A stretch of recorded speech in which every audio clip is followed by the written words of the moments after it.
Hello everyone, today we're going to see how to withdraw money from Lazada Wallet to bank account.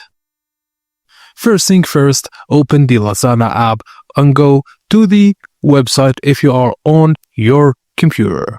Log in using your registered email address and phone number.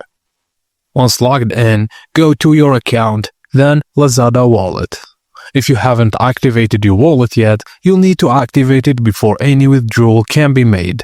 Follow the on-screen instructions to verify your identity and activate your wallet. Now, tap the withdraw button under your refund balance and choose or add your linked bank account. Confirm the amount you wish to withdraw, then tap confirm to proceed. Once completed, your refund amount will be transferred to your bank account. The processing time may vary depending on your bank. Thank you guys for watching, and please don't forget to like and subscribe for more tips and tricks like this.